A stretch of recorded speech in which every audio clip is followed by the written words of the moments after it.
Good evening, YouTube world. I'm your host, Paul Attire. Welcome to the Arm Wrestling Buzz, episode 16.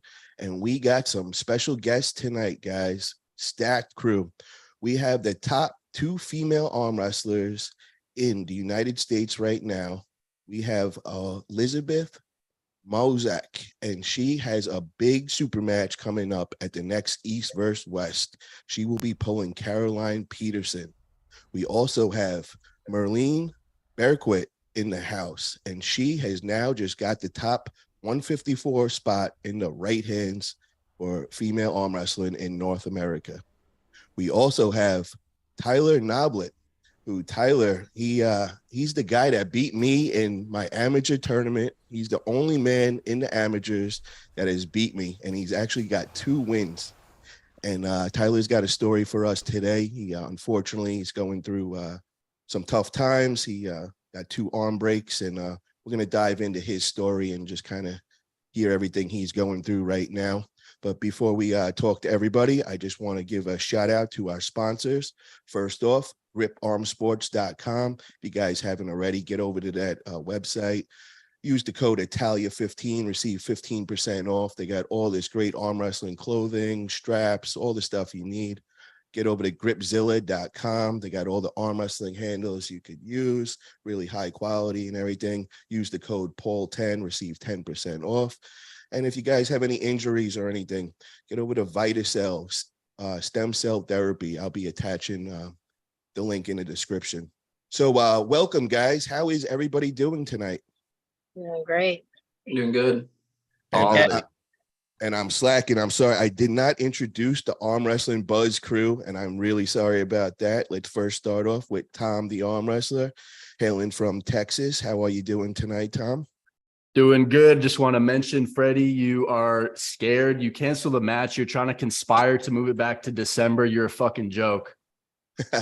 We have Pradeep from Arm Wrestling News. Welcome, Pradeep. How are you?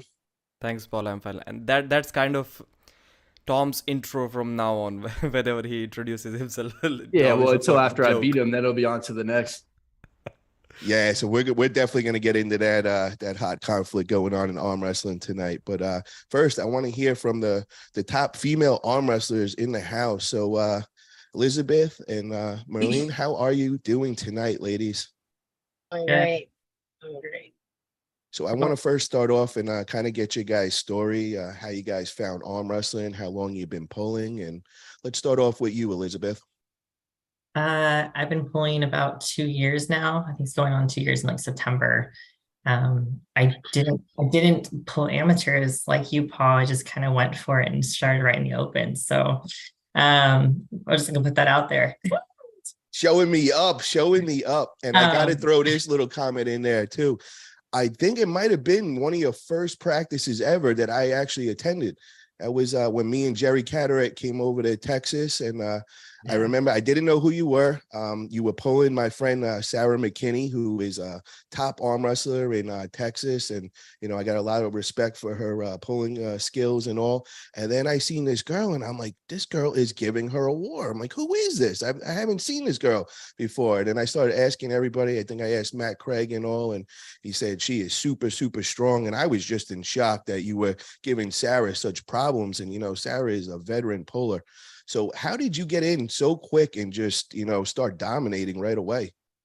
I don't think I dominated right away, but I took my first open. I took 4 losses. Like I just obliterated the whole thing. But I just kind of met someone at the gym and I met Sarah Bachman straight off the bat and went to one of her I think it's like meet and greets, and just jumped in like a quick practice tournament type style, won it, and then that was all it took. I naturally have like a very competitive spirit, so that's all I needed.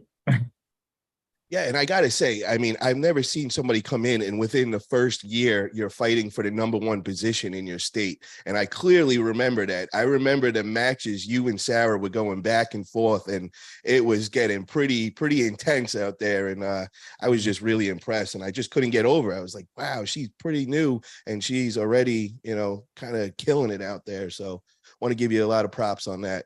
Thank you. Thank you. Marlene, I got to hear from you because I was just in shock when I looked at the in the hook rankings and I seen you in the number one spot. And I mean, you are over a legend in our sport, and that being Angie Rose. And I was just in shock to see that.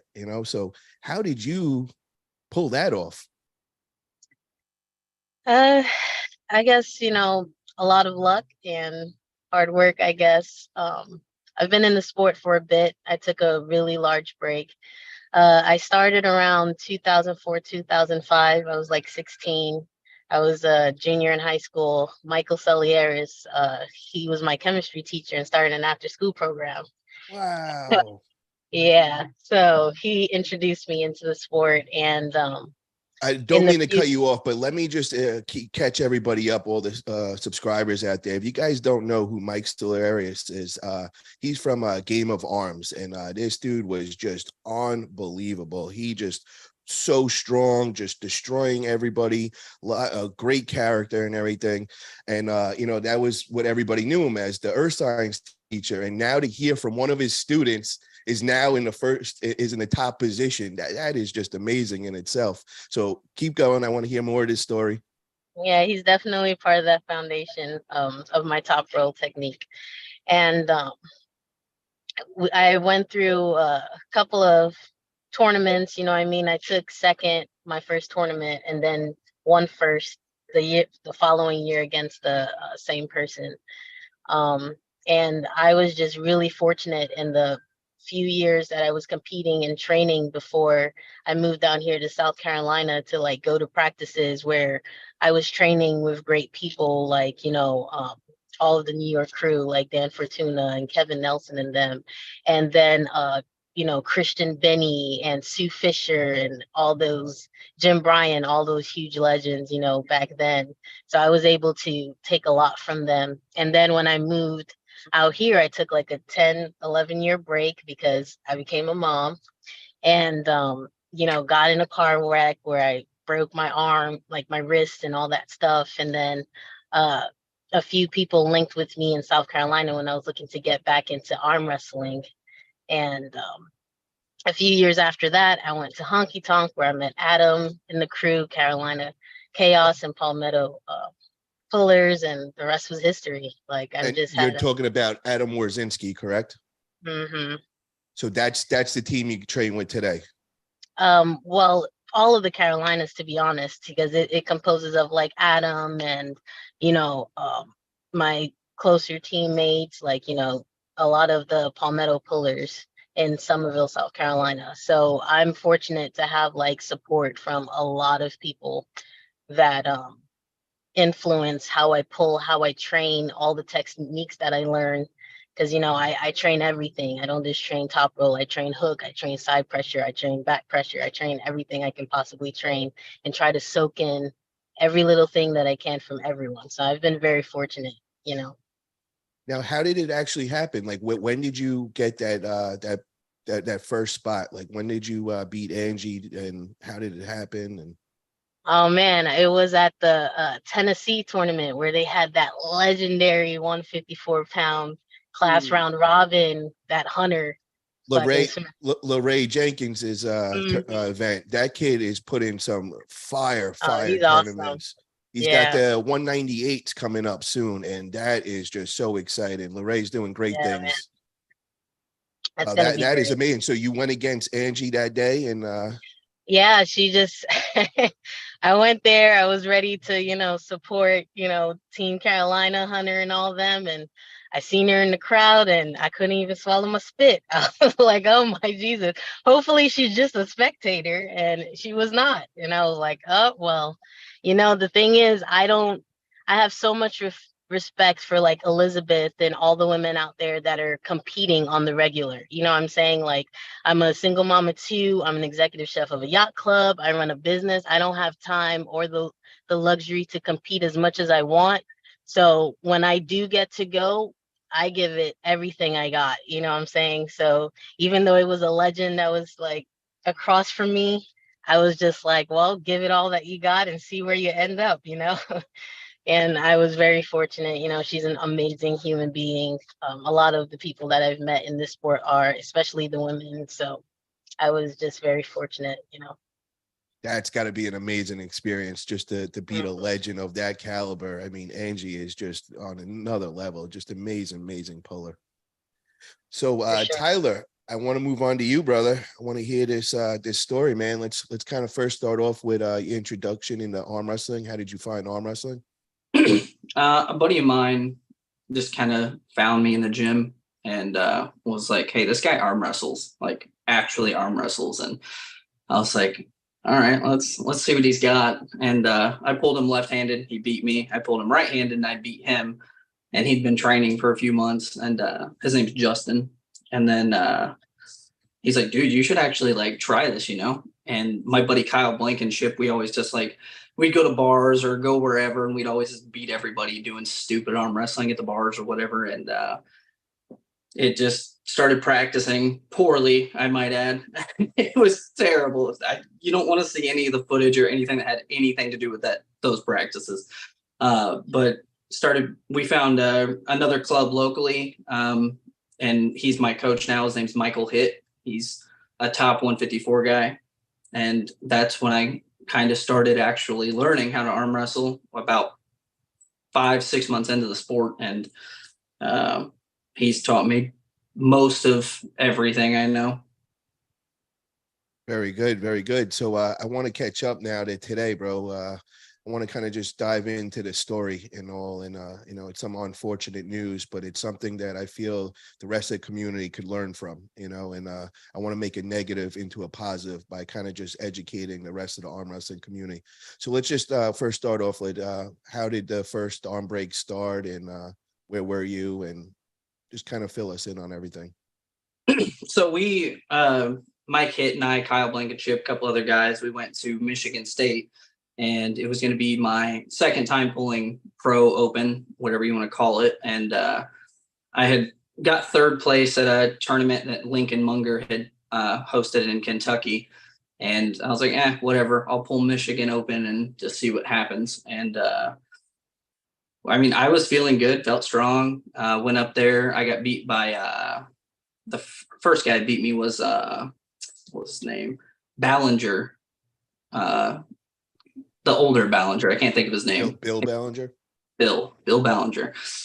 We slipped, went to the strap. He got the hit on me. I couldn't stop it. And then the next guy I pulled, it was, I don't know. I've been in that position before, but like he had hit me, my hand, he kind of got my hand out of center. And then I had made a little surge to correct. And I had cup on him. And I was like, you know, I've been here before. I know what this pressure feels like. And I was like, I'm just going to go sideways. And when I went sideways, for whatever reason, my humerus decided it was going to leave that day, and it just snapped. And I mean, why? I'm trying to figure that out now with the surgeons and specialists, but it snapped, and it snapped loud. Like it was immediate, and everyone in that room knew that it had happened. Now, what is the first thing that goes through your head? First off, do you feel pain? Are you? Well, so I don't know if everybody feels this way, but it was like a loud snap, and I looked down and I was like, oh fuck, this guy broke his arm. And I was like, oh shit, that's my arm. And I couldn't feel it. Like the connection to like from, you know, your elbow down just isn't there. Like, so I just kind of picked my arm up, and I'm like in the video, I don't know, you may repost it or something, but in the arm break video, you see me, I'm just kind of like, what the fuck? Like, how did this just happen? Because I wasn't like way out of center, and I surged. I had established cup about right in front of my shoulder, and when I went, it just snapped. So I don't know. Did you turn your body? Did you like, because it looked like when you're showing I think I added shoulder commitment to it to kind of add my frame into the surge, kind of just side pressure. I mean, you know, I have side pressure, and when I added that side pressure, it just I think that's what it is, man, is the rotation, what you're moving the whole body and all. With the hand, situation. Just the hand barely outside, and just so did enough side like a surgery on it? Did they like put screws in there? What was the protocol when you went to the hospital? Okay. So yeah. 10-inch plate and 13 screws. Wow. Okay, so now fast forward. How does the left arm happen? So the left arm obviously is broken as well. I was at my buddy JT's house. He's down in Southern Indiana, and just for his 4th of July party that Lincoln Munger put on just a big like in club super matches. I mean, there was 12 or 14 super matches, and we were all just dicking around having a good time. And I was reffing. I wasn't pulling or anything. And one of my buddies, James, he was like, "Hey, you want to pull?" I was like, "Yeah, we can." My right arm was healed enough at that point. Luckily, I had progressed super, super fast after my arm break, and I was out of my splint, and just in a compression sleeve. And I had been given, your set rules that you can do or not do, weight limits, yada, yada. And I asked my surgeon, I was like, "Can I pull left-handed just to like softly?" And he's like, "Yeah, you're good." So I was like, "All right, whatever." So I was there, and we were just kind of dicking around, and I had top rolled him a couple of times left-handed, and then I was like, "He's probably worn out." So I was like, "Let's just let's pin him a different way." So I just got into a press, and I have a really good left-handed press, or I did, and it's just we were laughing, joking around, just messing about, and just like maybe 40-50%. I mean, we're not ego pulling at this point or really trying to prove a point or anything. And I mean, as soon as his hand touched the pad, my arm broke. And there was no noise, there was no snap, nothing. It just broke. And he had pulled me back across real fast, and he was like, "What happened?" I was like, "My fucking arm broke." And he was like, "No, it didn't." And I was like, "My arm is 100% broken." And I don't know. I still don't understand it. Were you going, give me a percentage of how hard you were pulling. 40-50% tops. Jesus Christ, dude. Crazy. Holy shit. I'm starting to think there's something more behind it, brother, with your own, something with the bones or something. Yeah, I mean, I'm talking like I was surging. I was just like, bop, bop, bop, just like fucking with him, because he was worn out at that point. And my left-handed press was really strong. Like if I got behind my shoulder, you're fucked. And it was just, I'm just fucking around, and it just snapped. And I like I said, it broke, but it didn't break like you would think. Like it just let go. And ironically enough, it broke in the exact same place, in the exact same way, and almost the exact same size break as my right arm. That is just horrible, horrible, man. I'm sorry that you went through this, man. It's just, what a story, bro. So I want to go through the rest of the group, and I just want to hear about any injuries that you guys experienced. So Elizabeth, I know you've been only pulling 2 years and all, but have you experienced any kind of injuries since your beginning? I'm not going to speak that into existence. Okay. But I mean, I've had injuries that were debilitating prior to arm wrestling. Like, so I have a TBI, and I was in a wheelchair and all that for a couple of years. And so arm wrestling I was like a professional horseback rider before that. So like arm wrestling kind of brought me back into the competition mode and kind of helped me recover. So that is the extent of my injuries. I mean, I had no injuries like Tyler, like maybe like some tendon soreness, or I tweaked something from like Sarah McKinney, like ripping on me, but nothing. I got to ask you, Elizabeth, how long was it for, do you still get sore, and do you still get the tendon pain after pulling, or is that gone? Fortunately for me, I think it went away about like February, March of this past year. Like I think after I pulled in Florida at the qualifier, I was like, oh, maybe I can up my training. I had some soreness going into the qualifiers. I was having some like nerve issues. Right after I pulled on left hand, it actually like shot up my spine. And I wasn't sure. I was thinking about scratching my right hand altogether, actually, before I qualified with Michelle. So yeah, tell me about that, because I want to hear about how you got your East versus West super match. I think you went over by the finals in West Virginia, and you put a show on that day. And did you beat Michelle Dugan? Was that was for real? And you've only been in 2 years and beat superstar Michelle Dugan? That is just crazy. Superstar Michelle Dugan is a superstar, and she got me where I am today. So, that says a lot. That is just like next level right there. To beat that level and be 2 years in just says a lot. And so I want to kind of hear about what is your training looking like, for this East versus West. You're going against Caroline Peterson. She's a big time puller out of Sweden, and she rolls with a serious team of pullers, Malin, Fia, so what do you expect? I expect her to bring it all. I mean, just like I expected Michelle to bring her all when we were on the table together. Nothing short of amazing and elite, and that's what I expect. And I'm going to do the best that I can to my ability. I know that she's ready for the back pressure. She's training hard for that. I'm ready for her to try to go super fast and super back. So, and I know she's an outside puller, but I don't know. I might take her inside. You never know. I would keep that open. Let's surprise her that day. You don't want to give out your game plan yet. All right. Honestly, I'm a new puller. You don't know what's going to happen. That's kind of the fun of it for me. At this point, even Winter Blast, Caitlin had me, she had me, and I just came straight sideways across the table, and everyone was like, I don't know. So that's the fun of it. So let me ask you, what do you contribute your fast success to? Is it the way you're training in the gym is just next? I watch your videos and, I see the things you're doing, and it's nonstop, and it's crazy lifts, crazy pull-ups and all that. So I'm assuming that's what's doing it. You're just outworking everybody in the gym. No, because those girls, they're working hard. Ask Marlene down there. She's working just as hard as I am.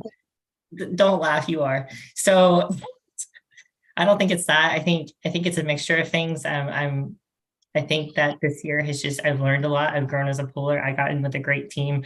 I pull with Relentless right now up in Erie, Pennsylvania. And I know that it's a distance thing and everyone doesn't understand that, but they help me weekly. They're sending me videos. They're sending me tips. I fly up there for practices. I'm hanging out with Michelle. I met with Fia and Malin when they were over here.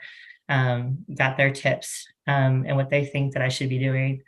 And so that's honestly, it's one thing though to get the knowledge from these people. I did the same thing, but it's another thing to be able to execute it and do it on the table, because you still got a lot of time where you got to catch up, you got to get that hand, that wrist. And it seemed like you didn't go through that time at all. It just seemed like, you might have had that first tournament where it might've been a shock or something, but it seemed like after that, you just smooth sailing through and, just kind of beating everybody. And, I got to think that it's all the work you put in the gym. I know everybody else is training too, but I got to admit, I don't see as many videos coming out from anybody else. And you seem like you kind of got the obsession and it's showing. I'm just obnoxious. I just post every day. Well, you're definitely there putting in the work and you're showing it. I appreciate that. Yeah. Marlene, she's just 2 years in the sport and already at the East versus West stage. I think that's the first time, and that record is going to stay there for a while, I guess. Yeah. That's for real. You're on the big stage. It's like being on UFC. That is our UFC, which that's crazy. We got a $10 super chat from our man Robert Kelly. Great show, Paul. Elizabeth, go crush them. Tyler is going through extraordinary lengths to avoid me lefty. Oh, nice. Thank you, Robert. I appreciate that. And Tyler, stop dodging Robert, man. Come on. Yeah, I want to come back to the arm break topic. I wonder, everyone is talking about the bad positions, the arm breaks. I wonder if the doctors have some kind of data on this. The people who come to them after breaking their arms, do they have some kind of bone density problem, or they're lacking in some kind of rigidity in their bones? Do we have any data like this? I know Zurab also break his arm, but that's kind of an exception, so to speak. Do you have anything like that? We do. I'm getting more of it myself. I was going to talk about it here later on. So like a bone density scan or something, or what? I'm sorry, you both talked at the same time.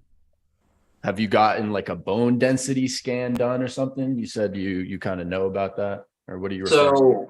So, as you can imagine, my surgeon was pretty surprised to see me the second time. And he had joked around with me after I broke my right arm. And he's like, hey, I know you arm wrestle both hands. You want to go ahead and put a steel plate in your left arm so we don't have to see each other again? And I was like, nah, my arm's not going to break. 2 weeks later. And Crazy.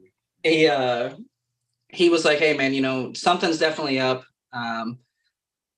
I'd like to do a couple of things. One of the things was, I don't know if he did it or not. I'm going to talk to him on the 26th and find out. But he was supposed to take a bone fragment while he was in surgery for testing. He wants to do blood work and a DEXA scan for the bone density. And I don't know if you want to get into that right now or not, Paul, but I can talk about the medications and stuff now or later. It doesn't matter. Yeah, yeah, bro. That's what we're here. We want to hear. We want to get educated on this. We want to know everything you're going through, bro. Okay, so I'm 29 and I've gone 29 years without breaking a bone. I mean, I've always been a strength athlete. I mean, I played baseball, so I never really got the arm wrestling pains or anything in my right arm. I was a pitcher. Like I bench pressed 425. Like I'm a strong guy normally, and I've never been injured before. Like big injuries, never had a surgery, never broke a bone, nothing. And then to break both of my arms and it literally in both of my humeruses in 29 days. And he was like, look, something's up. I'm going to take a look at your medications, this and that, blah, blah, blah. And the next time I saw him and I talked to my friend Andrew, he's a psychopath with knowledge with anything that has anything to do with the body. But essentially we started looking at medications, and one of my medications is an acid reflux medication, and it's called pantoprazole. It is a proton pump inhibitor. What that means is over time taking it, it changes your gut health and changes the way that you absorb nutrients. And little to my knowledge, it stops your body from absorbing calcium like worth a shit. So about 2 months prior to my first arm break, my doctor had doubled my dose of that medication. And I mean, I've been arm wrestling for a year and a half, and then all of a sudden that medication changes and I snap both of my arms. So that's what we're looking into now. He wants me to continue those medications through the 26th so that I can get labs with that medication still in my system so that we can see like results instead of changing all the medications now and getting a completely different result. So once the 26th comes up, I'm pretty sure I'm getting my DEXA scan then, blood work, and talking to him again, obviously about both arms, but I'll have more information then. But there's like a lot of medications that are like that. There's a lot of proton pump inhibitors. And I talked to Robert Kelly about it. I mean, just getting any and everyone to check their medications if they are on something, it's like, you never know, because I'm not a frail person. And I mean, I doubled the medication and now both of my arms are broke. It's like, I had to change one of my medications about like 4 months ago. I was trying a new acne medication called Accutane, and my doctor was like, oh, you got some muscle on you. And I was like, yeah, like I'm an arm wrestler. And he was like, never mind. So we had to switch. It affects the arm wrestling. It could get an arm break or something. Is that? Like my bone density, like told me when I'm lifting, I'm gonna be in like excruciating pain. Like I can't lift heavy. I said, if I can't lift heavy, you know me, Paul. If I can't lift heavy, we're not doing it. I'll have some acne. I don't care. Yeah. That's fine what I mean. But yeah, like Accutane, you can't be on that. Yep. Wow. And people with asthma, I have asthma as well. Depending on how many medications you're taking and stuff like that. For example, albuterol is, like your emergency inhaler, your treatment machine, stuff like that. Taking those for too long or excessively can also lower bone density as well. We should get somebody to look into all this and kind of make up a list of all the You need an medications. arm wrestling doctor on the podcast is what we need. Yeah, I'm definitely. We're gonna look into that for sure. Yeah. I'm gonna contact a couple of doctor friends and maybe Tyler, when you talk to your doctor, see if maybe something he'd be open to. But I definitely want to really start looking into that and seeing, it's just something that we could help each other out. But the other thing that I want to address in the arm wrestling community, it's when you talk about injuries, only the people that understand it are the ones that experienced a serious injury before. Because, I kind of was the same way when I first came into the sport. I was hanging out with Travis and, a bunch of the top guys, and they seen how much I was training. And they kept trying to tell me to slow down. They're like, you're overtraining. You're going to hurt yourself. And I just kept looking at them. I'm like, yo, guys, listen, you arm wrestled your whole life. I stayed in the gym my whole life, 25 years. I did MMA. I'm built different than you. I'm telling Travis Bajan, I'm built different than you, bro. Like, hush up, man. I got this. He's like, okay. And then he would watch some of the videos when I was pulling, and he kept telling me, he's like, yo, bro, be careful, man. You're getting a little dangerous. And I'm just like, bro, I'm different, man. Shut up. And sure enough, I popped both bicep tendons, had to go through the surgeries and everything. But what I'm trying to say is, when you approach somebody and you see somebody getting in unsafe positions at practice, most of the time you're met with an ego that is just looking at you like, especially bro, who beginners. the fuck are you, dude? Like, I'm not going to get hurt. What are you trying to say? And it's like, now I'm that dude at practice, and I'm sure Tyler's going to be that same guy. And I he's already just, am. bro, I'm cringing. I'm watching people pulling. I'm just like, oh my God, yo, dude, you got to stop, man. Actually this past week when I was at the pole barn in Florida, we had a new powerlifter guy in there. He actually might be in here right now watching. And 315 pounds, unreal strong, dude. And I was like, yo, let's get on the table. And out of nowhere, he just hit. And it was the most dangerous thing. It was dangerous on my part, and it was dangerous on his part. And I would just look at him like, bro, don't ever do that again. I was like, you need a couple years before you could do something like that, or else you're going to learn the hard way. And it takes a year when you get these serious injuries to come back. And I mean, it's definitely, it takes some time, and it puts you back.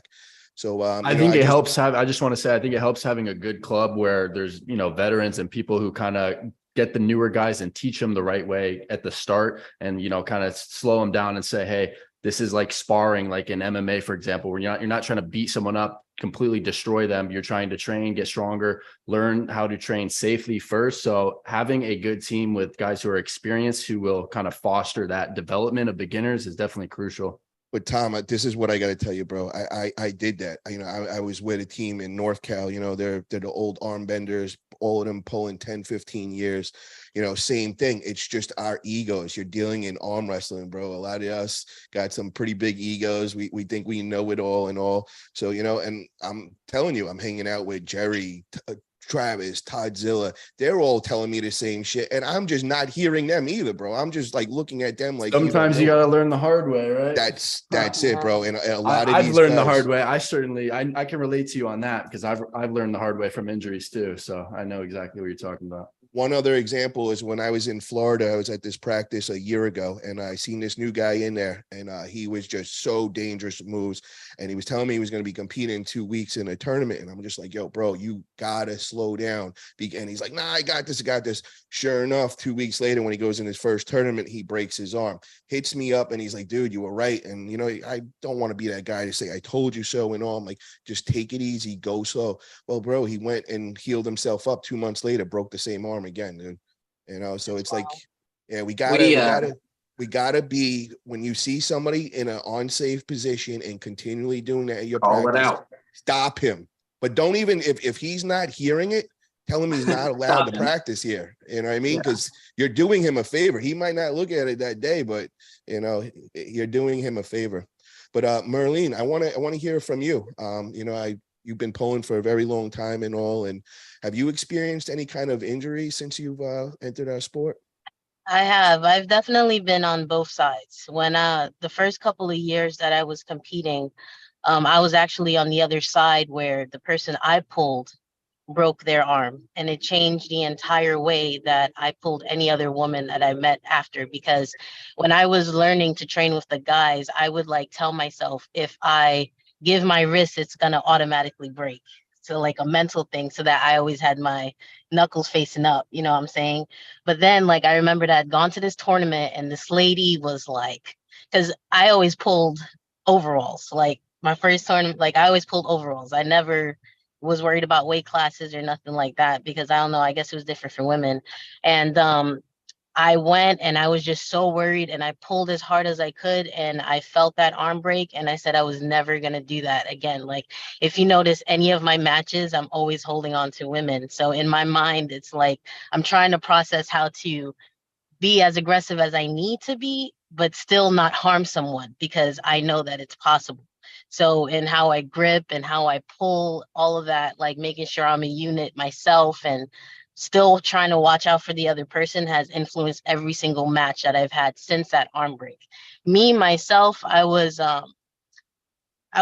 hit head on in my car by a drunk driver in 2017, and it broke my right wrist, tore my right wrist ligament, broke 3 fingers. You know, it did a lot. And I'm an executive chef. So at the time, the doctor was just like, you know, you're never going to be able to write again. You're never going to be able to do this again. And I was just like, you don't know that. And he was like, what do you mean? I said, I'm an arm wrestler. I've been training my tendons for years. Like, don't worry, I'm going to do this again. You get what I'm saying? So when Candy, love you very much, called me out in a super match like 3 years ago, I was like, holy shit. Like I broke my whole hand is like supposed to be a claw. How am I supposed to come back, you know? But there were so many people that had faith in me that was like, we're glad to hear that you're possibly pulling again. We're rooting for you. Candy's amazing and stuff like that. And I just always, you know, had faith because the sport, it's like the family is amazing.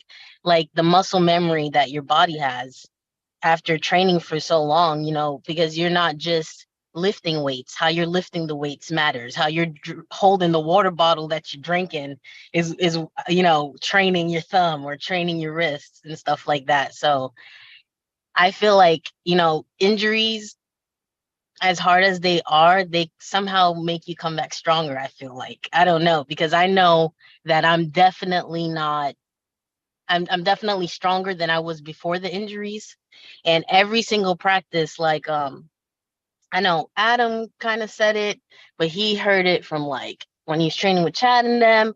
But it's like the person that hurts or loses the most at practice is the one that wins the most at tournaments.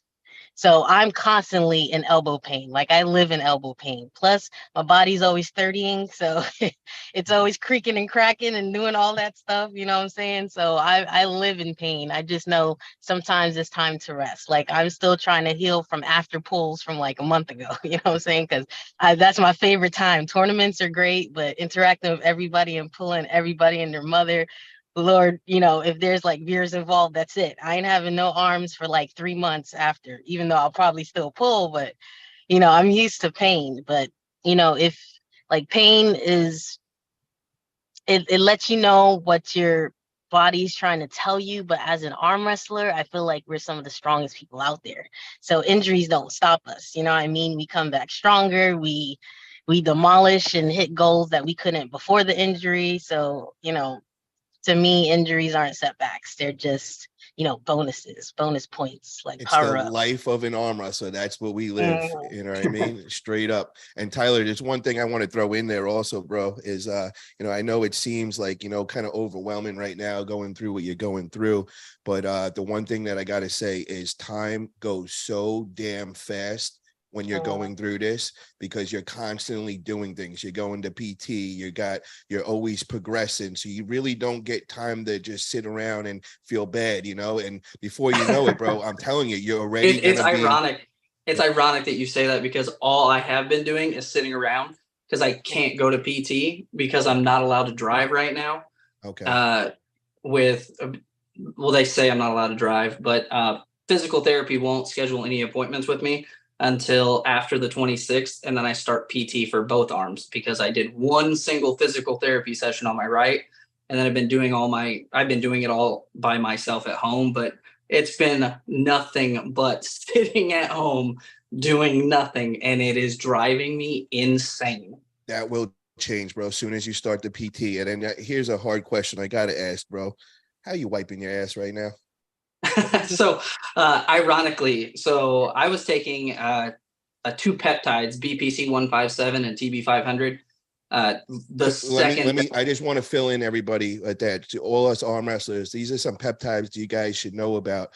If you got any kind of injury or whatever, you know, they're kind of like experimental, but they definitely do work. I did them both times on both of my surgeries. They speed things up. They speed the healing process up. You know, it's spot injection right at the injury site, and they definitely do something. You know, I definitely 100%. did them both times, and I feel like they were speeding things up. I just got to catch up, guys. I'm sorry. I'm way behind on super chats. I'm kind of slacking over here. We got super chat USS Liberty Never Forget for 420. And it says, I would love to hear a female perspective on Ryan Espy. So yeah, I want to touch on that subject right now. We're going to get back to the injuries and all, but we know there's been a big topic going on in the arm wrestling community as of late. And that's with our ambassador of our sport, Devon Larratt, you know, just had a, you know, altercation with Ryan Espy. I heard Ryan, you know, might have been talking some crap on his name for, you know, like a decade or so. And they finally met up in the nationals, and Devon, you know, kind of dominated him that day. Might have came off as a bully type, and, you know, kind of did Devon's way. And all of a sudden the ethics committee of Canada has now stepped in, and you know, Ryan being the ethics committee president, you know, people are saying that it's Ryan behind it, and that it's him being a sore loser and all. So I just want to kind of get everybody's thoughts on that, and let's start off with you, Elizabeth. I mean, I'll be honest, I've been focusing on this match. I know a little bit about it, but I don't think that I know enough to speak on it. Okay. I've been so focused, but I do understand that there's, I mean, Paul, you know, I kind of can feel for them both in the situation. You know, a little bit about my start and how that went. And my own state, I think, had to step in a little bit with my super match. So you want to tell that story, or you want to just you know, keep everybody guessing what we're Tell the talking about? Tell the story. Yeah, I'm encouraging. I would like to hear it too. You know, I know it, but I'd like to hear it again. well, you know, aside, Paul. Okay. So let's fill us in. Let's kind of, you know, this was at the beginning when you first started pulling, and you had a big super match, and it was against was it Sarah McKinney for number one? It was, and for the record, we're good friends now.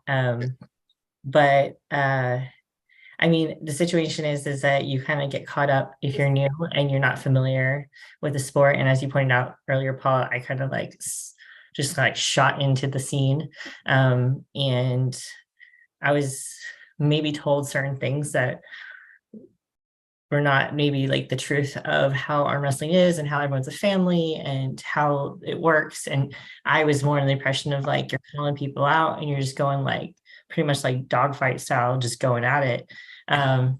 Paul's like, yeah. So, and you know, there was like some light, you know, shit talking back and forth, and it just kind of got out of hand. On my end, like, if people meet me in person, you guys will find out I'm a very like naturally sarcastic person. I'm making awkward jokes. I've got dry humor. Paul's met me in person. So if I'm saying something, I'm kind of like Devon, where I'm like just egging you on, thinking like we're gonna have some fun back and forth. It doesn't always get taken that way. And I've seen Devon, like even Devon with Dave recently, you know, people are like, oh, he was like picking on him in the end, you know. They're really good, they're good friends, you know, like, so I see it, but also even Devon was like, okay, I went a little far there, you know, but it happens, people get carried away. It's a passionate sport, and I understand like the ethics committee wants to step in. I don't know all that happened. That's why I don't want to speak on the ethics committee end, because I've been so focused. I've been staying off social media. I learned my lesson this day. So I've been staying off social media for a specific reason. But like I said, it happens, and it's Devon's personality too. You guys, why are we confused? like, why all of a sudden are we getting upset about it? Is what I'm saying. And if you wanted to get upset about it, you should have got upset about it a while back. I think it's only ESPYs that's upset that he got destroyed. Yeah. If we're being not politically correct on here. I'm sorry. The only thing I want to say though is, Tom, because I did hit up Ryan and I asked Ryan to come on, and he said that he couldn't speak of it right now, and he did just bring up, he's like your co-host on your show, kind of made judgment already, and he hasn't even heard my side of the story. So I want to throw that out there for everybody. I'm not taking any sides, but we haven't heard from Ryan. I mean, you see how it looks though, but bring him on the show. I'd love to talk. Yeah, no, I mean, it definitely doesn't look good. And, but I definitely want to hear both sides of the story just so we got a clear understanding of what the problem is and who has You should have both of them on a podcast. That would be a good moment. But like, I agree. At the end of the day, Devon won. Right. So, and that's one of the things he said in his video, like, there's nothing worse, like losing is one thing, but not accepting the loss is another. Like, but hold on. Yeah, but there is more to this though, Like, Sarah kicked my ass and I didn't. you show respect afterwards. We're all hard-headed competitors, or at least I am. I can speak for myself, but at the end of the day, I'll show respect to the competitor, and that's that. I'm not going to. But Tom, the only thing I want to throw in there is because a lot of people might not know all the context. I think the problem is how it went about, how Devon just jumped in to go against Brian, beat him in that match, and then bowed out, and let the next guy win and all. And I think, but he said going into that, even in his videos, that he's just going to that tournament to, beat him. He's been talking trash on him. Yeah, exactly. What's wrong with that? They're both in the same room. Of course, he's going to take that opportunity to pull him. Tom, I wanted to ask one question. Did Devon explain anywhere what kind of trash Ryan SP was talking about, or what exactly did he say for those 15 years? He referred, I remember, I don't know specifically, but he referred to him and Chris Gobby. I recall that part. I don't know exactly what they said, but he said that they were talking trash on him.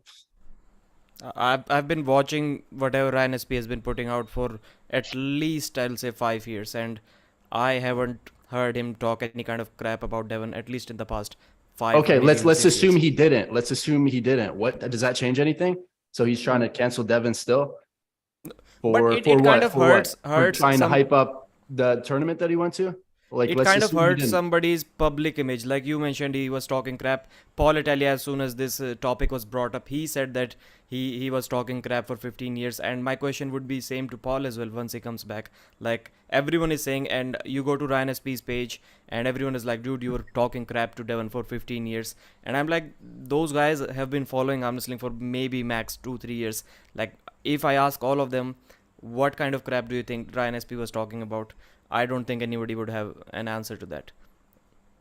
I'm sure we just accept that Devon is going to trash talk. Like, he trash talk Gennady, he trash talk Dave, but we're not saying, oh, Dave's reputation was destroyed. We know Dave's a great guy. You know what I mean? It's only SP's reaction to the situation which makes it which we yet do not know about. We don't even know if he's the one filing the complaints. If we do not know if he's the one who is a member of the ethics committee. So let's get him on the podcast. So if Devon would have just laid down his arm to the rest of the guys, the ethics committee wouldn't care. Because I've seen that on the girls' end. On the girls' end, I've seen a girl lay down her arm and let another girl win nationals just so that because she wanted to pull all the classes. So that's fine. But if it pulls his name, that's a problem. And that's one of my problems as well. Like, losing intentionally to someone, I just think that part needs to stop. It shouldn't be a part of the sport. And one more thing. Why? You mentioned that you see in WAF championships, teammates from the same country, they'll lay down to their senior. For example, like Gashevsky and like Bojidar or something like that. They're in a tournament, obviously Gashevsky is like the master, the more senior guy, he'll lay down to him. I just don't understand. I don't agree with you on that, to be honest. It never happens in any other sport, intentionally losing to someone. And sometimes it can be hidden behind a strategy, in the name of strategy, but there is no strategy trying to, like, if Devon finished number 1 on that podium in that class that day, I wouldn't have had so much trouble. I just don't think the right guy won that day. Devon should have won, in my opinion, and that's one part where I have a big problem with that arm wrestlers are intentionally losing, not caring about winning. The best representative of the sport should always win. And So Elizabeth was what if he mentioning that pretended if to he try and then lost? For example, remember that Vitaly versus Salayev situation? It's that was different because it ridiculous. wasn't just letting go. They actually staged it. Yeah, that was So bad as where do well. you draw the line there? I don't know, man. I'm not saying I have the solution for that, but clearly that is a problem. And I talked about that as well, that this kind of thing needs to stop. And whatever they were doing, like I personally didn't like it, and I think the same case was with everyone else. And what Elizabeth just mentioned, if he just laid down or Devon didn't win, then it wouldn't have been a problem. And I do agree with it. Sometimes there are some rules, and maybe everyone is breaking them. But if somebody's ego gets in the way, and if somebody don't like you, then he'll try to enforce those rules on you. It doesn't mean that you didn't break the rules. If Yeah, but yeah, you got to think. I mean, they're just going after him at this point. I mean, they're even bitching about the clothes he was wearing. Like Fucking they're joke. just bitching to bitch. What a joke. Well, has Yeah, anybody once from- again, all has anybody assumptions made- from Devon. We haven't heard And the other that's side. it. That's So what then I- what are we waiting for? Why does he That's even what say I'm. something? But that's Obviously what I he's- want to. Hold on, Tom. That's what I want to hear, and I think that's kind of what Pradeep's saying. Is we haven't heard from the committee yet. So we're all speculating what we think is going on. They might come out with something completely different. Now you're saying, what are we waiting for? Well, if they have an investigation going, they can't talk anything until the investigation's over. It sounds crazy, but bro, if we're going to have an arm wrestling committee, there's got to be investigations, right, It's bro? so Come stupid. on. Investigation. They're watching Devon's video stupid. talking trash. I'm gonna Paul- go there and destroy you. Whatever Yeah, you're that's saying, Paul, is something- I think it's We're investigating the it's matter. correct. You don't mind Because that- I read their protocols, and it says that once they are the kind of complaint is still going on, they cannot talk about the details of the person who they filed the complaint against. That's in their policy. They cannot talk And about that. Ryan kind of said that to me when I asked him to come on, and me and Ryan have that relationship, if he could come on, I know he would, and kind of give his side of the story. And I want to give him that chance. I think we need to hear all sides of the story, and then we can pass judgment from there, I mean, And how do you guys explain the part where they and I'm not saying this is on Devon. That's why I said that this is on the Canadian Arm Wrestling Federation. Devon didn't qualify for that event, and I heard somewhere that you can buy your way into the nationals by paying some extra fees, and they said they didn't even ask Devon for that fees as well. So they themselves broke their rules to allow Devon in, and I think now whatever happened, they just kind of have to deal with that. In my opinion, it shouldn't have happened. Devon is not in the wrong for that. The Canadian Arm Wrestling Federation is. So what are you saying? You can just buy, like I could there's a certain amount of money I could buy to get into nationals? Yeah, that's what they That- said. All right, well, so what he probably did then is, didn't he throw a seminar? So that probably worked it out like that. I'll throw a seminar, you let me go in, and I mean, who's not going to let Devon in their tournament? Like Gotta get more attention. yeah. Well, I just hope that we could just give some time, guys. Let's hear what this committee comes back. Let's hear about their investigation, and then when that's all done, Ryan, we'll get Ryan on here for you, Tom, and you and Ryan could go at it. And I definitely want to hear our other arm wrestling buzz crew, Josh, man.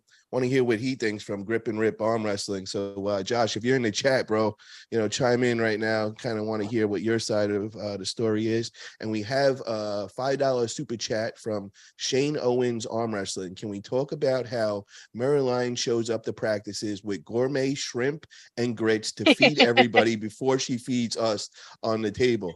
Oh my God, Marilyn, we need to get you coming to our practices over here. When are you coming to Florida? James, the best bro ever. I just love feeding people, and I gotta feed my bros the best. You know what I'm saying? I gotta feed them the best. They help me be where I'm at. How can I not feed them? You know what I'm saying? Hell yeah, that's amazing. I wish I had somebody on my team that could cook like that. I mean, I'm gotta- trying to travel and visit, so hopefully soon. Yeah, come on down. Come to Florida. Come compete at the FAL. They got an event every month. Definitely a cool place. And actually, Sarah Bachman's got a big match coming up, and she'll be Seen that, pulling yeah. Anna Gronlin. Devon Larratt is in the chat, Paul. Peace. Devin is in here, huh? Yeah, he's in the chat. Hey, Devin, you want to come on, bro? I could send you come on. I could send you the link if you want to come on. Let me know, Devin. We got a $2 super chat from Caroline Loomis. Shout out to the great ladies. Awesome, Paul. Thank you very much, Caroline. Really appreciate it. And Caroline, keep going in the gym. I see that the gym lifts and all. You're doing good, girl. Killing it. Hell yeah. So Devin, what's up, brother? What is going on, man? We were just talking about your whole situation going on, and I was just kind of trying to encourage everybody. I want to hear, Ryan's side of the story before everybody passes judgment. I actually hit up Ryan yesterday and asked him to come on and kind of give his version, but he was informing me that I guess because of the investigations going on and still in progress, that he can't talk about it as of yet. So as soon as that investigation's done, we'll get Ryan on here and we'll get his side of the Paul, story. And send him the hopefully we link. hash He's asking for the link. out. All right, we're gonna get that out right now. Hell yeah. Not exactly asking, but he's saying like, sure, I can join. Gotcha. All right, let's get him on here. I think so- the best way to handle issues when people are talking is on the table. They should have another super match. Yeah. Well, they already did that. It's on the table. And he, he won. So, That's what I said. Run it back. I mean, Run it back. End of the day, don't run your mouth and, get smoked in that fashion. And then, there's probably not going to be any problems afterwards. Or you could each take a hand and then you just work it out on your friends. Yeah. That's how it Be works for me. stronger. Devin, check your messages. I just sent you it right now. Texting you there too. Bada bing, bada boom. Nice. So so I also want to talk about, guys, we'll wait for Devin to get in here. We're going to finish up with Ryan Espy and definitely get into that situation. But I want to talk about East versus West, guys. Got a lot of great matches coming up. We got a couple, last minute changes. I believe Mike Aiello had to step out. He was replaced. Hold on. That with we have Andrei Chipernov from Romania. Pradeep, tell us about him, man. I know you must know what's up with Andre. What kind of level are we talking here? And what do you think is going to get the win that day against him and Lachlan Adair? I'm not sure, Paul. I have not watched him arm wrestle. I just watched Ryan Bowen's video, and he was saying that it is going to be a mismatch because Ryan beat Bogdan Stoica, and less than a year ago, Bogdan Stoica beat Andre, and that's why Ryan is, and Lachlan crushes Ryan, so that's why he's saying that this is going to be a mismatch. Okay, and I think it's a different style, where Mike was going to be going inside with Lachlan. We could expect an inside match. I think this might go outside with Andre. I think he's was a Europa winner or champion. I'm not really sure, and I think he just came in second or third recently in WAF. I got to double check with Engen and all, but Engen was talking very highly of him. Elizabeth, what match other than your match, what is the one that is most exciting for you in East versus West 8? Man. What was that? I don't hold on, I think about that because Okay. Probably honestly, well, now I'm worried about Jerry because you shared that news. So I don't know. The Jerry match maybe with Hermes is probably the one that I'm counting on. So Look who is just stepped into the room. What's up, party people? Our How ambassador goes it? of our sport, Yeah. Devon Larratt, is in the Yeah. house. What is up, Devon? Hey, I love you guys. Hey, You're a big bully. Why are you bullying everybody, bro? I'm terrible. Look at this. Look at this. Yes.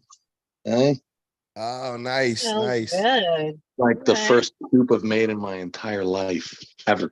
Hell yeah. I'm at my Nice. mom's place. She just got a knee replacement, so I'm down here cooking. Oh, very nice. Tell mom I say Yeah. hello. So I was cooking my soup, and I jump on, and I'm like, "Oh, you're talking about me." I'm like, "That's perfect. It's perfect." Yeah. So please catch us up, brother. Am I off on anything? Has the committee made any statements, official statements? No, and I don't think they're gonna for a long time. I think that they're gonna gather. I know that. So a lot of people have called me and been like, yeah, the ethics committee has asked me to comment. A lot of them have just said, I'm not even going to get back to them. Some of them have gotten back to them. So they're asking for rats. They want people to rat on you, huh? I think they're just looking, I don't know. Look, I know all the people in the ethics committee, and I mean, the only one I have a problem with is Ryan. That's the only one. Everyone else, I mean, they're all great people. I've known them. I've known most of these people like 20 years or longer. You know, like it's not like these are new acquaintances. Most of them I've known for a very long time. So I'm just shocked that this whole thing is going on. Really, like. What's the end goal but- here? What do you think they're trying to do to you? Are they trying to ban you from arm wrestling in Canada? Well, like, I think that SB doesn't like me. That's what I think. And he might think I don't like him, but that's actually not true. I just was fighting with him, and I can be a bit of a bully when I'm fighting somebody, but I mean I'd party with him. I don't care. I don't have a problem with him. I mean, right now he's pissing me off a little bit, but I don't have an agenda, you know. There's just a couple things that I'd like to just kind of clarify. Okay. People talking about the whole buy procedure. Okay. People saying that I didn't pay. This is not true. Okay. I absolutely did pay for the buy, just like many people do. Okay. It's not like I'm the only one. Okay. We have the rule in Canada that you can, if you miss the event, you can purchase a buy. This is all completely normal. And then what happens is your governing body. So for me, it's the OAA. They vote. And if they vote yes, then it's pushed forward. And if I don't know, I think that's all that's required, but the event organizer, everybody was cool with it. There was no problems. Devin, what is the cost for that buy? Just so I know. It's expensive. It's like $200. So it's more to pay for the buy than it is to actually, if you went to the events and paid the registration. Okay. So you're kind of getting punished for doing it that way, but exactly. Yeah. You are. You're getting a little bit, but that's, I mean, whatever. Like, they should be happy to take buys. Really, it's just more money. Yeah. Anyways, so that's the first thing I wanted to address. The second thing is, people talked about my attire, and I don't know if that part made it to the ethics committee. I don't know if it did. It was just all over the internet. People were complaining about it wasn't people. It was specifically Ryan Espy's ex-wife. Okay. Now, I will say a couple things. I challenged Ryan to a super match. Okay. When I found out I was going to be there, I was kind of hinting around that I would pull him in a super match, because this has been a long time coming. And I know that I saw you guys were talking about, is there beef between us? Listen, there absolutely is. Okay. It has been like 15 years. Okay. We have been competitors. We went to the nationals together in like 97. Okay. That's how long SB and I have been arm wrestling. Okay. In 97, we were at the nationals. He was coming up in the supers. I was coming up in the 220s. So we've known each other a very long time as competitors. Okay. We've been on that level where he can beat me. I can beat him. And so this match has been a long time coming, long time. And it's, when you're competitors with somebody, that it kind of supersedes your relationship where you're like buddies. You got that guy, and you're going to fight him. So you're never really buddies with him. Right. So that's been kind of Ryan and my relationship. So, and mostly all instigated by him, I might add. Okay. If you go back, whether it's on a message board thread, and I can't dig up all this stuff. I just know in my river behind me that he's been talking shit for a long time. Can you explain what has he been saying? Like what actually like really bothered you? Like what got on your skin? Here's the thing. So calling me out, asking me for matches, saying that I'm not number one in Canada, and that's all fine. That didn't really bother me. That's all standard, cool shit. The real problem that I have with him is he connected himself to that fucking rodent Chris Gabi, who I despise. I fucking hate this guy. I fucking hate him. So any affiliation with Chris Gabi and you're sitting across a chair snickering at all the things that he says about me, I'm sorry, you're right there with him. So as soon as he affiliated with Chris Gabi, I'm like, I don't fucking like this guy too much. So maybe I'm. And what were the affiliations? Did they do a podcast or? Yeah, they did a podcast together for quite a long time. I kind of do remember something like that. That was like 2-3 years ago, right? Right. Yeah. Right. And Chris Gabi, I don't know if anybody knows, but Chris Gabi doesn't like me either. Yeah. Okay. Yeah, we had him on here, and he definitely made that clear. Right. So anyways, I can't wait to see this guy. Yeah. Record this, ethics committee and police department, whoever you want. Yeah, I'm going to see that. Open up the next investigation. There we go. Investigate that. Investigate that. That's the real one you got to investigate. Anyways, Devon, I wanted to ask you, have you met Gabi since that bottom 8 I tournament? can't wait. I can't wait. I'm going to see him eventually. I can't Devin, wait. Let me. What happened? Like what? Because I've never Gabi? seen you so Oh. fired up, bro. Like Oh, yeah. what did Listen, he do? I hate this guy. Okay, I know. I mean, he did pick a that to a lot reason. of people. He You can trolls, pick a but reason.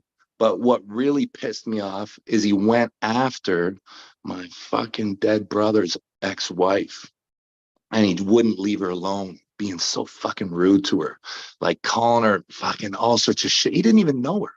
He doesn't even know this woman. And because of his affiliation, because of her affiliation to me, he went after her. Fucking my brother's dead. Like he's a terrible human being. He's a terrible guy. Anyways, and there's so many more examples. This is just one. Okay. He's a bad person. Anyways, so when he had an affiliation with Gabi, yeah, I don't like him. I don't like him. Okay. Don't blame So you. maybe I am putting a little bit extra on him. Maybe I am. But the truth is he never once asked me to stop. He said he wouldn't pull me in a super match, but he welcomed me to enter the tournament. Before the tournament, we shook hands. I went over, made small talk with him. Everything was cool. I shook his hand every time. Okay. It wasn't until the last match, right-handed, that he made it clear that he didn't like me. Okay. Was right up until that point that we kind of crossed the line. Anyways, but what did he do to make it clear? What was said? Well, I don't know if you can hear what he says in the video with Uncle John. If you go on that video, I listened. I couldn't really make out what he was saying. It's hard to hear. Yeah. But basically, he's like, Devin, I don't want to ever see you again. I don't want anything ever to do with you. I'm like, really? I'm like, well, I'm right here at the table right now. You're gonna have to deal with me for like another couple minutes. Yeah. And basically, that was it. Yeah. And yes, I absolutely did drop matches to go down and beat him. I haven't pulled nationals in 23 years. Okay. The only reason I entered was for him. I didn't care about anybody else. Once I beat him, the person who I was facing, I said, do you want me to hold you or do you want to beat me? Yeah. If they said beat me, I laid down to him. If they said I want to hold, then I just hold him. Ended up, I got like second and third. I wasn't there for any other reason than to beat up that dude in the event. I went there for a seminar and to watch my son compete. Yeah. So that's it. Anyways, the dude never asked me to stop. As soon as he expressed, look, I think he's a big baby. Honestly, I feel bad for the CWF. I feel really bad. And I think we need new leadership. That's the thing. And there's a million people who do a way better job. This is the thing I don't understand, bro, is what their end game is going to be, man, because you are literally the ambassador of our sport. I mean, that's your home country. And now they're trying to blacklist you. And it's like, bro, I think it's going to be the complete opposite could happen. I don't think it's going to work that way. I think that what's going to end up happening is we're just going to shine light on this whole situation. And really, whatever they want to talk about, believe me, I'm happy to talk about it. I don't have anything to hide. And believe me, if anybody's got something to hide here, it's the guy who made the complaint. So I want to put this out here for the Canadian committee. You guys are more than welcome. We'll get you on. We'll get Devin on, and let's just hash this out. You know, let's get this all out there. You know, I could play the middleman, and let's just squash this. Let's get it all cleared away, and all, and we could just end the investigations and move on and get back to arm wrestling. I got to catch up on a super chat. $10 super chat from Silky Wilkie. Will there be a reform for other nations to instate a local committee or be able to be governed under the banner of a qualified parent organization? Thank you for that super chat. What do you think on that, Devon? Will there be a reform for other nations to instate a local committee or be able to be governed under the banner of a qualified parent organization? Dude, I have no idea what you're asking me there. What are you? Silky Wilkie, kind of give us a little more detail what you're actually getting at on that one. Another super chat. We got a $2 super chat, Paul Italia Cigar. Chef Larratt, what's on the bully menu tonight? I like that one. Thank you very much. Soup, eh? I got carrots, I got potatoes, I got ham, I got beans, I got kale, onions. I feel so accomplished. Oh, you gotta love this name, bro. $4.99 super chat from Constipated Devon. Ryan secretly enjoys the abuse. Super kinky. Yeah, well, okay. I'll tell you, this is probably going to escalate. I really think it probably is. I think I see the light at the end of the tunnel, and it's going to be a tough finish. But, you know, I think it's important. I think leadership is really important. And I think having good leaders in arm wrestling is very important. And I don't think, look, I cross the line all the time. I'm a complete fuck up. Okay. I don't want to hide anything and pretend like I'm something that I'm not. Okay. I think the community knows I'm an idiot. But I think that people attack my sportsmanship a lot. And I just don't think that's true. I think that I really am honestly a sportsman. So when people attack my sportsmanship, I'm like, man, you have no idea what you're talking about.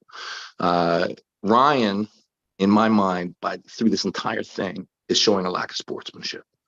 And I think, in my opinion, he should be removed because I don't think he's fit to lead. I don't think he's fit. I don't think that that's what we want as Canadians leading our wrestling association. Like, I don't think we want to send Ryan to another country representing us. I don't think we want him to vote. I wouldn't want it. I personally wouldn't. Not that I'm that involved with the CAWF, but dude, if he wants to start throwing around accusations, he should look in the mirror. Let me ask you, how do they pick the committee? How are the committee's members picked or elected? How does that all go about? I don't know. I don't know. I didn't even know there was a committee, bro, an arm wrestling committee until this whole shit happened. When you first said that and made that video, I thought you were being sarcastic and just joking around. And then I seen Tom actually make the reaction video, and I realized that there was no joke. This is real, dude. Like, for real. We got a $2 super chat from Robert Kelly. Lay into him, champ. Thank you, Robert. Appreciate that, brother. I love Robert Kelly. Hey, that guy is so important. He's such a behind-the-scenes guy, that Robert Kelly. Oh, bro, he is killing. That is the production guy, dude. Puts in so much work. Makes everything amazing. Incredible. Yeah, bro. Like, for real. If you're putting together a team, you want Robert Kelly on it. 100%. So, Devon, when you say this is going to escalate, what do you mean by that, bro? Like, are you going to do something here? Are you going to beat Ryan's ass? Like, what's going to go on, man? The problem is now it's an issue. See, this all could have just gone away quietly, but when I'm getting emails saying saying I'm under investigation, it seriously has pissed me off. It's really pissed me off. So, I think that it's gonna lead to some change. That's what I think, and change is good. It's a good thing. I don't know exactly where it's going. I think that I personally think that we'll see if Ryan wants to put more chips down. If he wants to put more chips down, then it's going to be on, right? What do you mean more chips down? Like, if he wants to continue to push this, like if he wants to, at this point, if Ryan just wants to say, Devon, you won, you were a dick about it, I don't like you, but I'm fine, just let it go. I think that'd probably be the end of it.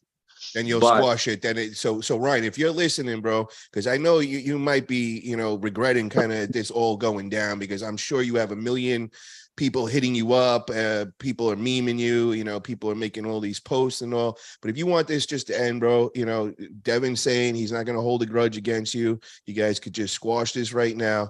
But what Devon is saying, though, if you keep this going, like, he's ready to go to war, and he's not. I actually read everything that there was available on that CAWF website regarding ethics committee and all of the protocols. So it says basically that unless there is something criminal going on, which there clearly wasn't this time, all they can do, the maximum they can do, is to ban someone, and that's like in very serious cases. I think the rules were very softly written. It was like in the extreme cases we are going to think about banning someone. Otherwise, the first probable outcome that they are looking for is a verbal or written apology, and even before that they're looking for agreement, like I understood my mistakes, that kind of agreement that they will probably but they're not going to ask get that for. from me. He's going to get the extreme opposite of that. I'll tell I you mean, that. it's like cancel culture if you think about it. Yeah, Yeah, that's okay. the only thing I have a problem with, is that should not be allowed in. And our Paul, I wrestling world. want to mention one thing, and I want to ask this to Devon as well. One thing that I clearly don't understand, and Tom also made a video about that. He talked about that part, talking about the attire, the dress code, and everybody in the arm wrestling community is making fun of it. And I wanted to, Devon, you have seen all of the sports in like past 20-30 years. What serious sport doesn't have a dress code? I'm just not concerned. I'm not concerned. I don't feel the need to anybody to wear a dress code. I don't care. If like, I wouldn't want to enforce a dress code. I wouldn't want that to be part of the sport. I wouldn't want somebody to show up who didn't have the right kind of pants and turn them away. I think that would be crazy. I don't find enjoyment out of everybody looking the same. I'd rather people be able to express themselves any way they want. And nobody so I showed up, I had my army pants, and I had like a regular t-shirt. They told me about the dress code. I bought an Ontario arm wrestling top, and I borrowed a pair of black pants from a buddy, and I had no idea about the shoes, but people made but nobody told me in the event. But afterwards, people were like, he was wearing Crocs. I'm like, fuck, I wore Crocs when I beat Prudnick at fucking East versus West. And you're gonna like. So Devon, what is the proper attire that they're? I don't even know. I So they actually don't- looked, do they- and it said you can be barefoot. So I don't even understand what the deal is. Like, Yeah, you should Steve, just I go know you- barefoot. Just go Steve, I barefoot. know you went through every detail on that. What do they want him to wear? I personally didn't find that part on their website. I heard Uncle John say about that. He said he read it somewhere or asked someone official. He said that you can either be in shoes or barefoot. These are the two things mentioned, and that's a very generous thing, because in most of the countries they won't allow you without the shoes. And Tom was calling this thing woke, and I don't think the rest of the world is so woke. Everybody follows that shoes code. I wouldn't mean- care. Like, as a tournament organizer, like if I'm looking at people, and I wouldn't do it. Like, but the thing is, I was willing to. I changed my pants. I changed my shirt. It's not like I was like, fuck these guys, I'm not gonna wear those clothes. It's just I didn't even know about the Croc issue. I didn't even know. Anyways, They had a but they problem didn't with warn me, Crocs and in sport mode. they could have said something beforehand. And the thing is another thing that I have an issue with. There was a referee on one side, there was a referee on the other side, there was referees all over the place. Nobody said anything to me. I didn't foul out any matches. Like, I wasn't. People talk about you need to be warned. Nobody warned me about anything. Ryan never called me and said, hey, yo, you're making me feel uncomfortable with this internet bullying stuff. Man, like, none of it happened. None of it happened. And Let then me just, ask you, Devon, do you think that if somebody else wore what you wore that day, that it would have been a problem? Would it have been brought up? people were barefoot. I know, because Jody was barefoot. Jody arm And wrestled barefoot. And nobody said anything. Well, Nobody I had don't a know. problem? Maybe the investigation's coming on her. I don't know. Oh, yeah, that could be. Yeah. Maybe she's Uh-oh. not. You guys might Yeah. get raided soon, man. You better be careful at your house, bro. Yeah. Holy crap. Anyway, We got another super chat in. Leroy Walker for $19.99. Appreciate that, Leroy. And guys, if you don't know, Leroy's got a big super match coming up at the New Jersey event Knuckles Up, and that is going to be going down August 28th. And he's going to be going against Will Blazinski, who is actually the organizer and part of that High Five crew. So good luck with that, Leroy. I'll wish you luck, and I'll also be there, bro. I'll see you there. So, Devin, did you get to hear the first part of our show when we have Tyler on? And Tyler unfortunately is Mr. Glass. Yeah. Yeah, he's went through some crazy shit and two broken arms right now. Oh God. Yeah, I have. I broke both of my arms in a month, and I met you at Battlegrounds that Ben put on, and I've been arm wrestling for a while. I know I'm trained by people that are, they've been in the sport for decades, like Harold Owens, Mike Hitt, stuff like that, and changed some medications around. And 2 months later, I break both of my arms. So that's kind of why Paul had me on today, is to kind of get the alert out that some medications can mess with your bone density. And Paul and I both. Say it again, Devin. What were they? What were the medications? So the one medication that I was taking is called pantoprazole. It's a stomach acid reducer, and it's called a proton pump inhibitor. And over time, that your body stops absorbing calcium because of it. And my surgeon thinks that that's why both of my arms broke. Yeah. Well, Devin, have you heard of anything like this, man? Have you heard of anybody doing it to both arms at the same time? Yeah. Oh yeah. Who was that, and like how long ago was that? Yeah, but I remember he broke his arm the one event, and then he went to the next one. He broke his other arm. Yeah, it happens. People break both their arms. It's pretty. Yeah. I was in an event when I broke my right, but my left broke. I mean, just practicing with friends, and I'm talking, I was barely even going, and it just, like, when my left arm broke, my right arm, it snapped, and I mean, it was loud across the arena at Michigan State. But when my left arm broke, did not make a noise. Everybody was like, your arm's not broken. I'm like, I'm telling you, my arm is not together. So trying to look out for that and make sure that doesn't happen to other people. Yeah, that's rough. Well, that's good for people to know. We got another super chat, and I missed this earlier, and I want to apologize to Silky Wilkie for $10. 1 year from now, Ryan will release a film documentary displaying all the evidence. It will be called The Abuser. Don't sweat it, Dev. You got a free sequel. That's a good one, Silky Wilkie. That was a really good one, bro. So, Devin, I'm glad to have you on right now, and we're at the end of the show, and I just want to include you in this week's trivia game. And it kind of fits that you're in the room right now, because we might have something that you're involved in this. So, guys, I just want to let Elizabeth and Merlin know that this is the part of the show where we do trivia. So if you have a piece of paper and a pen, or you could even maybe type your answer in your phone and just show us the phone. We're going to be doing a couple little trivia questions. I'm going to give you guys 10 seconds each, and then we're just going to show your answers and see who got it right. Same thing in the chat room, guys. Expecting to see you guys getting a lot of these answers. And then another thing I just want to throw in there for next week's show, guys, on Arm Wrestling Buzz, we got Freddie Sanchez and Greg Brown going to be coming on. Unfortunately, Tom and Freddie's unfortunately matches. Freddie's a bitch, and he doesn't want to come to a match that he agreed to a date to. What a fucking joke. Well, we're going to have them on, and we're going to hash that out and see if we could actually make this match happen, because, we really got to settle this beef between these guys. And then the other thing I want to throw in there is I will be I got a big surprise for next week. I'm going to be raffling off a pretty big prize. I think you guys are all going to be interested. So definitely tune in. The guys in the chat, you'll have a chance to win something pretty amazing. So definitely check in for next week's show. All right, so let's start off this week's trivia, guys. The first question we got: who has the nickname Grandpa in the arm wrestling world? Who has the nickname Grandpa in the arm wrestling world? Let's hear it, chat. See what you guys got, and everybody else in here. Let's write down our answers. The abuser. I like that. He put the title, The Abuser, on there. Way to go, Devin. So let's see the answer. Who has the nickname Grandpa in the arm wrestling community? Let's see the answers. Anybody? Yeah, we got Dale and we got Lucas. Tom, who do you have? I put Alan Fisher.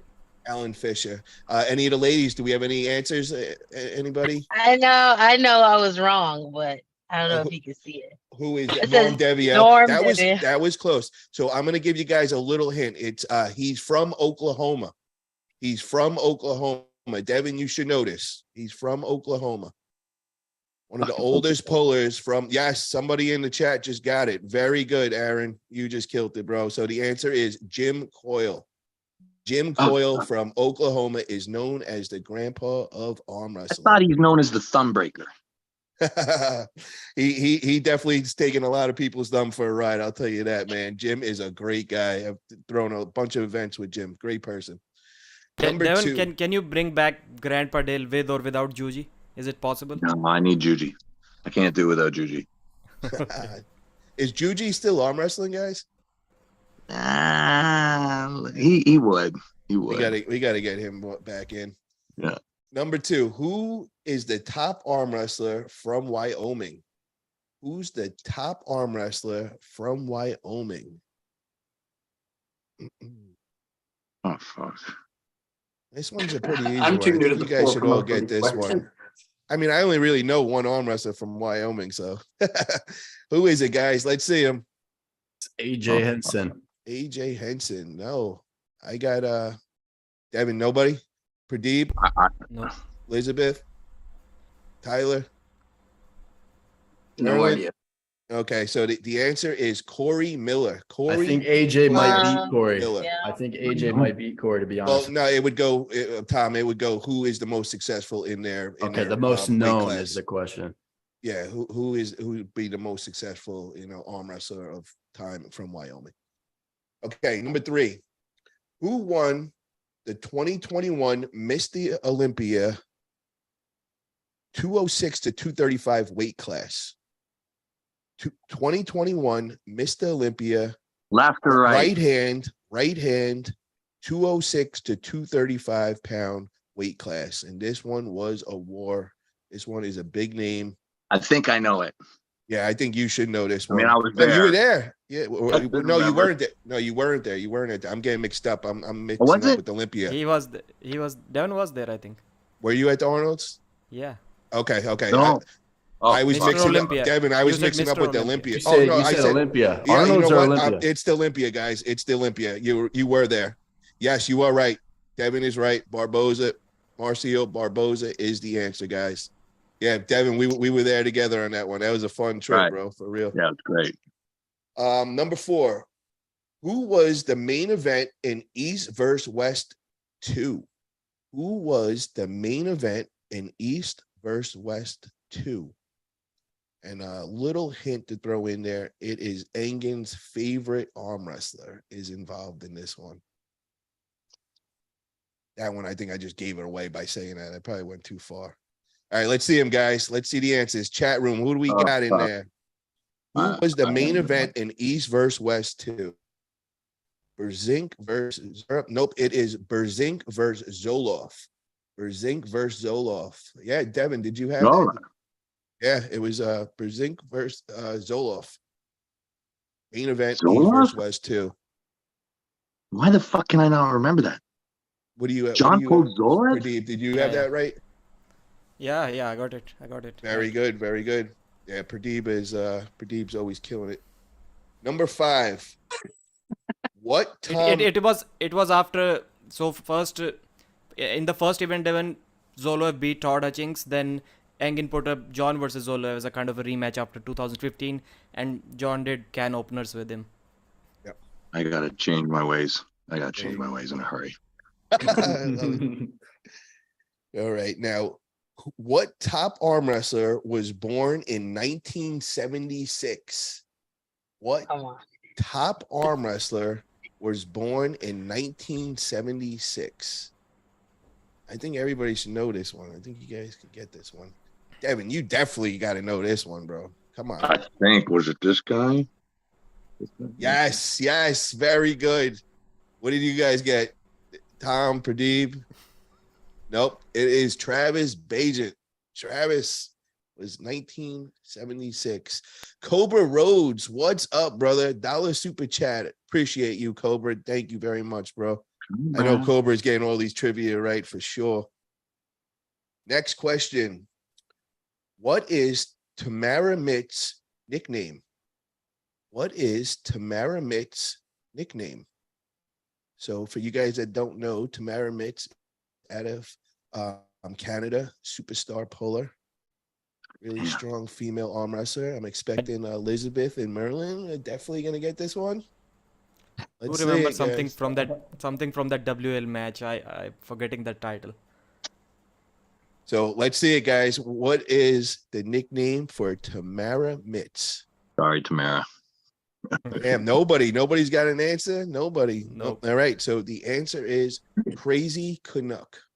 Crazy Canuck. That was Yeah, I was not gonna get that one. come on. No, That's no. The beast. Tamara's She's a got a beast. big match coming up, right? She's at the next what's it, Yeah, in she's with- August. she's with Michelle Dugan. Oh wow, that is going to be some fireworks on that one. I can't wait. What is the exact date on that one, guys? Do you guys know? August 16th, I think. August 12th. 6th, August 12th. Very cool, very cool. Yeah. And then we also have another big match that day, Todd Zilla versus John Brzenk. Can't wait. Devin, what's your thoughts on that, bro? Who's gonna win that day? John Brzenk versus Todd Zilla. I think that you have to have John as the favorite. You got it. Okay. I mean, I think it's a good match, really good. And like, to me, I feel like Hutchings has got to be like all in.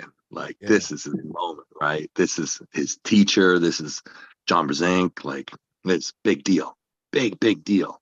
You But- just gripped up with John in West Virginia. What was that like? Where's he at? Well, the thing is he's super bad dude, right? Yeah, Like, it's I mean, he's tough the for me GOAT. to Yeah. say, you know, where, I mean, these guys are super legends, right? Both of them are. I just think that, you know, he's got to be the favorite still. John's got to be the favorite no matter what. I don't know. I think he's, unless endurance becomes an issue, but I think that the only thing I see is that John, you know, he likes to play with people. He likes to enjoy the victory a little bit more. He likes to make it a little bit more sporting, and he's getting older, and sometimes that bites him. I feel like I've seen it bite him a little bit.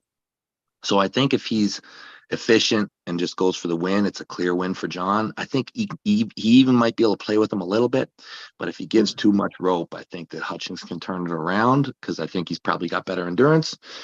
But yeah, Brzezink's gonna win. And that's something that you just experienced with Gennady, man. You might have played with your Don't food a even little talk about too it. much on that one, bro. Yeah. So if you're Well, listening, John, don't train do hard. that. Yeah. Hard. This do is it. the last question on the trivia. Who did Zurup go against in East versus West 4 with his right hand? Who did Zurup go against in East versus West 4 right hand? Let's see them, guys. Chance Shaw, very good. Very good. Oh, Pradeep. Slacking. I seen a wrong answer, Pradeep. Okay, we got this is the last ones we got. We got the quotes, and here's a good one here. Who said 1,000, 2,000, 3,000? That's all you got? This sounds like that. Who quoted saying this? 1,000, 2,000, 3,000. That's all you got? Travis? Travis Close. against Michael Todd, I think it was. Nope, this is funny as hell right now, though. Devin, do you know? The abuser. It's Devin. I got one. Devin against Ryan Espy. That was what he said. He asked for that. I said, "What can I give you?" And he's like, "Give me a 3-second head start." That was good, bro. Okay. Who said I was gonna lift your body and put it over my head here in a fuck. second? Who said I was gonna lift your body and put it over my head here in a second? It's funny that you're on right now, bro. Yeah, I'm fucking nailing these ones. John Brzezinski against Devon. What? Fall I should have 2015. fucking filed a complaint after that one. I should have. Lawsuit investigation. That was after the slip, I guess, when you slipped against him, Yeah. 2015. Round one. Yeah. I gotta ask you guys, do we have a committee? Do we have an ethics committee Oh, in the I United need States? to go back and appeal that one. I need to call up Steve Kaplan tonight to be But like, guys, yo, do we have an ethics committee in the United States? let's start one. Yeah, bro, let's do it right now. We're all in the ethics committee right here. Is the original. We did The There's US no ethics committee. qualifications. We all are just in it. Hell Global yeah. Ethics Committee started right now.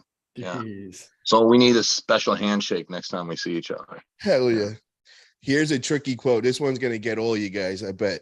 Who said Opa? This one is gonna get all you guys. Yeah, you all smiling, think you all know what's up. Who said Opa? What's the answer? Uh, Let's see it, guys. Yeah. Yeah. Coach Ray, Pradeep, you're right. You got that, man. I thought everybody was gonna say Gennady. It was I would've Coach said Ray Gennady. versus Ryan Bowen in East versus West 3. He always says that in every single match whenever he's winning. Yep. Okay. All right. So here we go. Who said, don't hurt him, don't hurt him? Who Say it again? said, What'd you say? who Yeah, you cut said, out. don't hurt him, don't hurt him?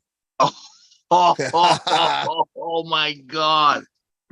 Oh Who my said, God. don't hurt him, You're don't terrible hurt him? tonight. Yeah, You're bro. terrible. But dude, it's so crazy that you just popped on, right? You're terrible. Rebecca Todd. Yep. Rebecca Todd, guys. Rebecca Todd said that at King of Table when Michael was Oh, my going God. against Devon. King of Table won. Don't Can't hurt him. believe. Don't hurt him. The thought you poor were- toddler. Leave him alone, man. Come on, guys. I thought you were talking about the Keystone incident like a year ago.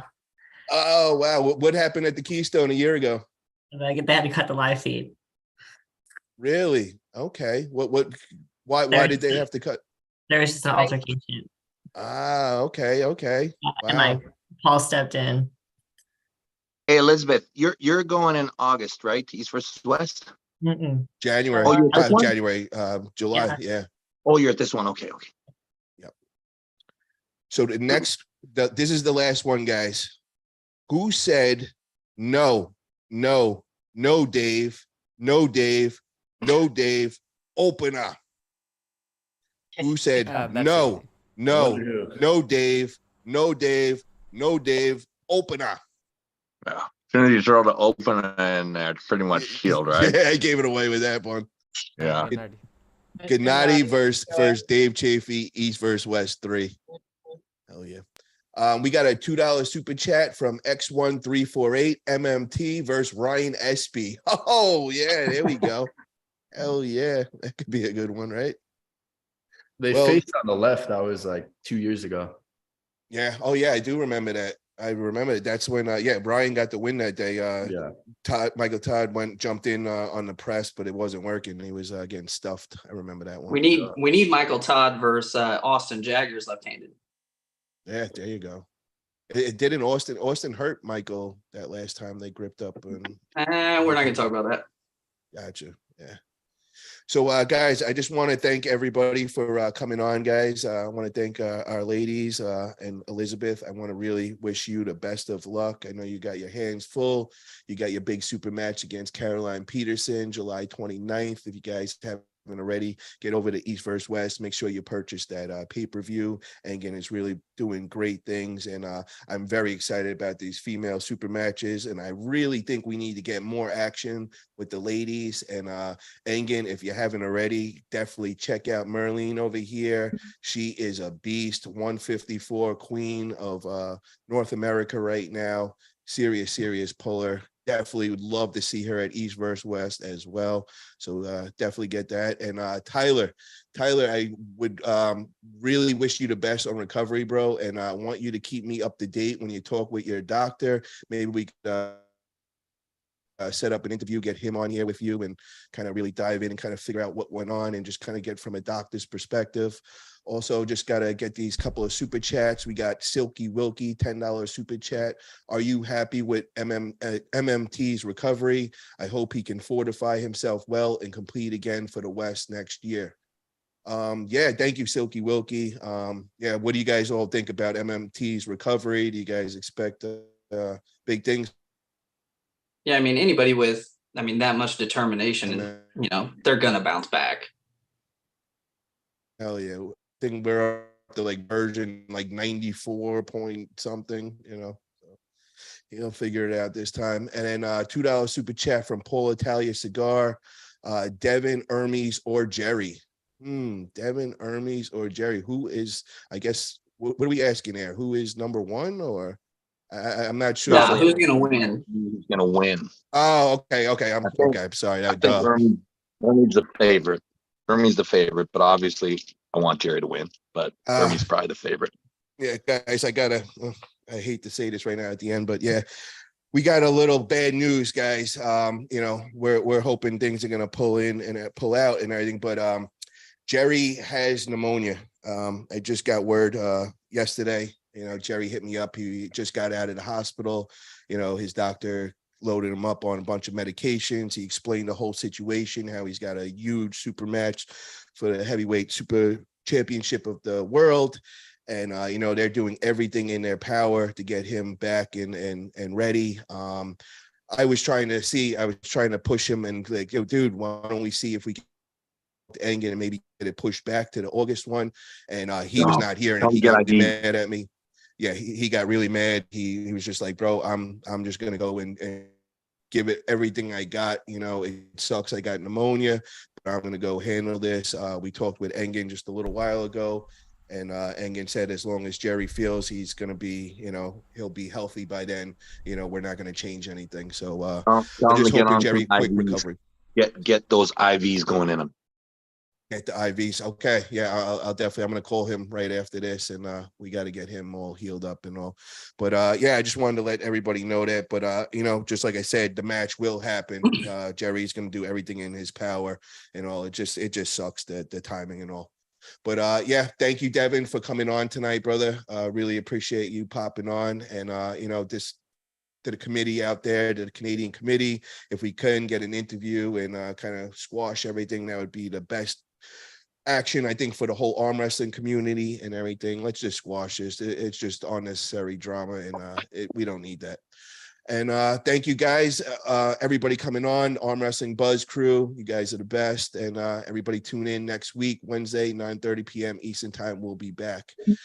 Thank you guys. Have a great night, everyone. And thank you, chat room.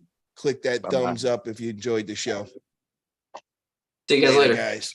Later, guys.